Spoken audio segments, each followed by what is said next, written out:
India Pakistan war operation सिंदूर India के लिए बहुत प्राउड की बात है।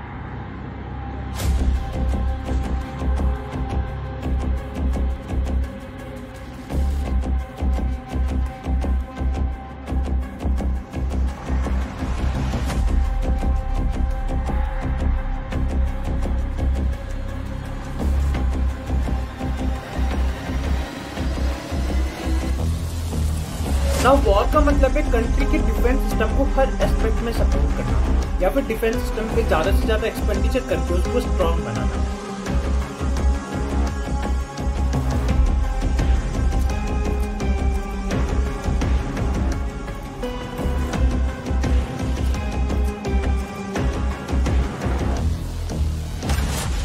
इंडिया के पास भी बहुत सारे पावरफुल नेशन का सपोर्ट है, जैसे यूएस, यूके, रशिया, इंग्लैंड, बहुत सारे पावरफुल नेशन का सपोर्ट इंडिया के पास है।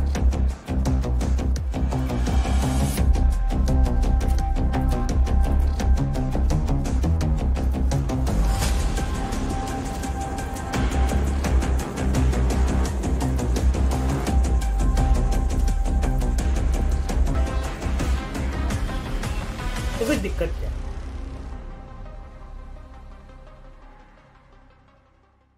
इंडिया पाकिस्तान वॉर ऑपरेशन सिंदूर इंडिया के लिए बहुत प्राउड की बात है।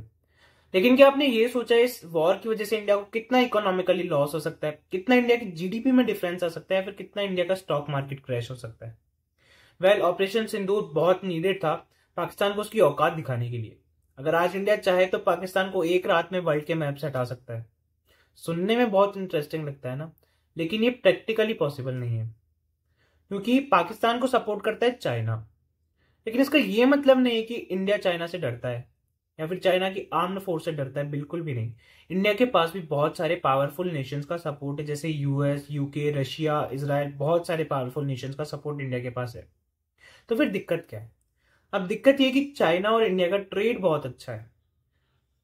FY 23-24 में इंडिया ने चाइना से 120 बिलियन यूएस डॉलर्स का ट्रेड किया, और उसमें से major part 102 billion US dollars का सिर्फ इंपोर्ट किया एंड बाकी 18 बिलियन यूएस डॉलर्स का सिर्फ एक्सपोर्ट किया। यानी आज भी इंडिया बहुत सारा माल चाइना से इंपोर्ट करता है। लाइक वो मेडिसिन हो गई, फार्मा का रॉ मटेरियल हो गया, मशीनरी का रॉ मटेरियल हो गया, इलेक्ट्रिकल का कुछ हो गया, सब कुछ आज भी इंडिया चाइना से इंपोर्ट करता है ना। अगर इंडिया पाकिस्तान वॉर हो रहा है और चाइना पाकिस्तान को सपोर्ट कर रहा है, तो चाइना अपना ट्रेड रोक देगा और ये सब चीजें इंपोर्ट करना बंद कर देगा इंडिया में।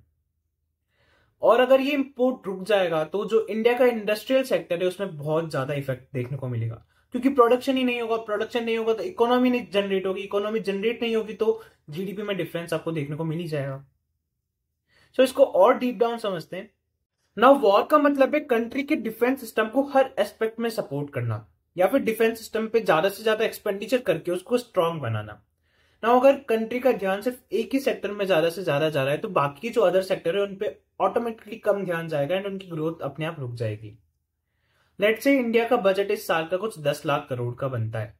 अगर उसमें से कुछ 4 लाख करोड़ सिर्फ और सिर्फ डिफेंस सिस्टम पे चले गए तो बाकी जो अदर सेक्टर है, agriculture sector, education sector, health sector, technical sector, उनमें ऑटोमेटिकली पैसा कम डाला जाएगा एंड उनकी ग्रोथ ऑटोमेटिकली रुक जाएगी एंड जीडीपी में एक अच्छा खासा डिक्रीज हमें देखने को मिलेगा। इंडिया का कुछ 55 to 60% जो पार्ट है जीडीपी का वो आज भी प्राइवेट इन्वेस्टमेंट सेक्टर से आता है, और वॉर के टाइम पे जो इन्वेस्टर्स होते हैं वो थोड़ा डर जाते हैं, प्राइवेट सेक्टर थोड़ा डर जाते हैं। जो ऑफिसेज है, जो बिजनेसेस है, जो स्टार्टअप्स है, वो सब होल्ड पे चले जाते हैं ना। अगर जो जीडीपी का, इंडिया की जीडीपी का मेन पार्ट है, उसमें से इकोनॉमी कम जनरेट होगी तो जीडीपी में डिक्रीज हमें देखने को मिलेगा ही मिलेगा। वॉर के टाइम पे इंपोर्ट एक्सपोर्ट डिले हो जाते हैं, ट्रांसपोर्टेशन डिले हो जाता है, ऑयल की वैल्यू बढ़ जाती है, शॉर्टेज हो जाती है, ऑयल की शॉर्टेज हो जाती है, पावर सप्लाई की शॉर्टेज हो जाती है एंड ओवरऑल सप्लाई चेन रुक जाती है। अब अगर सप्लाई चेन रुक गई तो प्रोडक्शन ऑटोमेटिकली कम हो जाएगा एंड वॉर के टाइम पे जो लोग होते हैं, जो सिविलियंस होते हैं कंट्री के, वो कम से कम खर्चा करना चाहते हैं, कम से कम एक्सपेंडिचर करना चाहते हैं चीजों को खरीदने में, पैसा बचाना चाहते हैं अपना, ताकि सेफ्टी पर्पज से वो काम में उसको ले सके ना। अगर एक कोई इंडस्ट्री कुछ प्रोडक्शन कर रही है और वो मार्केट में आने के बाद बिक ही नहीं रहा है तो उसकी वैल्यू, उसकी प्राइसेस बढ़ जाएगी, और प्राइसेस बढ़ने के बाद भी उसको कोई खरीद नहीं रहा है तो वो कंपनी अपने आप प्रोडक्शन बंद कर देगी उस चीज का, एंड इकोनॉमी रुक जाएगी उस प्रोडक्शन कंपनी की। एंड वॉर की वजह से जो टूरिज्म है, जो लाइफस्टाइल है, जो लग्जरी है, ये वाला जो सेक्टर है उस पर बहुत मेजर इफेक्ट पड़ता है। लेट्स अभी इंडिया पाकिस्तान का जो ऑपरेशन सिंदूर चल रहा है, अगर पाकिस्तान अटैक कर रहा है जम्मू पे, क्योंकि जम्मू इंडिया में बहुत अच्छी घूमने की जगह है, बहुत अच्छा टूरिज्म प्लेस है, और वहीं पे सबसे ज्यादा अटैक हो रहा है, तो वहां पे कौन ही जाएगा अपने टूरिज्म को लेकर। तो टूरिज्म वाले सेक्टर में भी बहुत अपन को लॉस देखने को मिलेगा। और टूरिज्म और लाइफस्टाइल और लग्जरी जो सेक्टर है, ये भी इंडिया की जीडीपी में अच्छा खासा अपना शेयर रखता है। तो अब बात करते हैं how war can create impact on stock market of India. ना ये जो स्टॉक मार्केट है, ये एक बहुत ही सेंटिमेंटल गेम है। अगर किसी को भी थोड़ी सी भी अनसर्टेनिटी फील होती है, तो वो सबसे पहले ये देखता है कि कहाँ मेरा पैसा डूब रहा है और मैं वहां से जितना जल्दी हो सके मेरा पैसा निकाल लेता हूं। लेट्स से किसी के पास 10,000 का टाटा मोटर का एक शेयर है, एंड उसने वॉर की न्यूज सुनी, तो वो सबसे पहले अपना वहां से पैसा निकालना चाहेगा, तो उसने वो शेयर बेच दिया। एंड ऐसा अगर 10 लाख लोगों ने किया, तो जो सप्लाई है वो बहुत ज्यादा बढ़ जाएगी एंड डिमांड हो जाएगी बहुत ज्यादा कम, जिसकी वजह से हमें मार्केट में एक बड़ा सा क्रैश देखने को मिल जाएगा। एंड जो FIIs होते हैं, फॉरेन इंस्टीट्यूशनल इन्वेस्टर, ये बहुत बड़े फट्टू होते हैं। लाइक 2020 में जो गालवन क्लैश था, उस टाइम पे भी इन्होंने कुछ 20,000 करोड़ से भी ज्यादा इंडिया से निकाला था। एंड वॉर के टाइम पे लोग लोन लेना बंद कर देते हैं, कार खरीदना बंद कर देते हैं, घर बनाना बंद कर देते हैं। तो जो रियल एस्टेट इंडस्ट्री है, जो ऑटोमोबाइल इंडस्ट्री है, इनके स्टॉक्स भी कुछ 25-30% तक गिर सकते हैं। एंड बैंक के जो NPAs है, उनकी रिस्क बहुत ज्यादा बढ़ जाती है। एंड इंडिया जो है वो वर्ल्ड का 3rd लार्जेस्ट ऑयल इंपोर्टर है। अब वॉर की वजह से जो क्रूड ऑयल है, उसका जो प्राइस है वो बहुत पीक पे चला जाता है, जिसकी वजह से petrol and diesel and kerosene की जो प्राइसेस है वो बहुत ज्यादा बढ़ जाती है। ओवरऑल फ्यूल की प्राइसेस बहुत ज्यादा बढ़ जाती है, जिसकी वजह से ट्रांसपोर्टेशन का खर्चा जो है वो बहुत ज्यादा बढ़ जाता है। एंड ओवरऑल एक बहुत मेजर लॉस हमें क्रूड ऑयल वाले मार्केट में देखने को मिल जाता है। अब वॉर की वजह से इंडियन रुपी की वैल्यू भी डिक्रीज हो सकती है। अब क्योंकि वॉर की वजह से जो फॉरेन इन्वेस्टर्स है वो इंडिया से भागने लगेंगे, तो जो डॉलर की डिमांड है वो बहुत ज्यादा बढ़ने लग जाएगी। एंड अभी जो $1 इक्वल टू 82 इंडियन रुपीज है, वो आगे जाके कुछ 87 to 82 इंडियन रुपीज के इक्वल भी हो सकता है, जिसका मतलब है कि इंडियन रुपी की वैल्यू बहुत ज्यादा कम हो गई है। एंड इसका सीधा इम्पैक्ट पड़ेगा इंपोर्ट और एक्सपोर्ट को। एक्सपोर्ट का बहुत ज्यादा फायदा होगा एंड इंपोर्ट का बिल बहुत ज्यादा बढ़ने लगेगा। और अगर ऐसा ही चलता रहा, तो जो एक्सपोर्ट है एक टाइम पे वो भी बहुत कम हो जाएगा। एंड रेगुलरली अगर एक्सपोर्ट कम होता है और इंपोर्ट का बिल बढ़ता जाएगा, तो इंडिया का जो ट्रेड डेफिसिट है वो बहुत ज्यादा बढ़ जाएगा।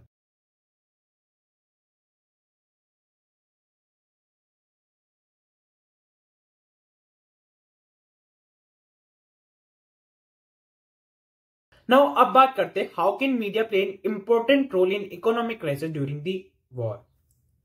ना वॉर के टाइम पे मीडिया इकोनॉमिक क्राइसिस में मेक और ब्रेक का फैक्टर बन सकता है।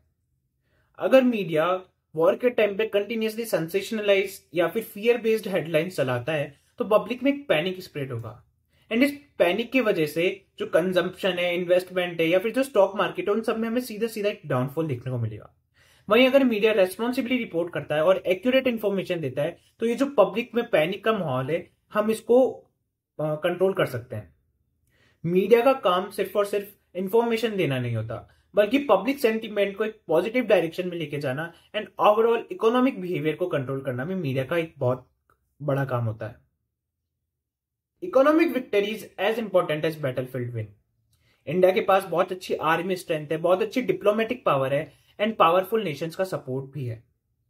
लेकिन वॉर का मतलब सिर्फ गन्स, मिसाइल और लड़ाई नहीं है। एक वॉर के डिसीजन में financial implications, long term development impact and public welfare भी इक्वली क्रिटिकल होते हैं। एंड एक स्मार्ट नेशन वही होता है जो इन सब फैक्टर्स पे इक्वली कंसंट्रेट करके वॉर लड़ता है, एंड इंडिया उनमें से एक है। Now thank you for watching this video till the end, and ऐसे इन्फॉर्मेटिव वीडियोस देखने के लिए मेरे को like, share, subscribe and comment जरूर करें। Thank you.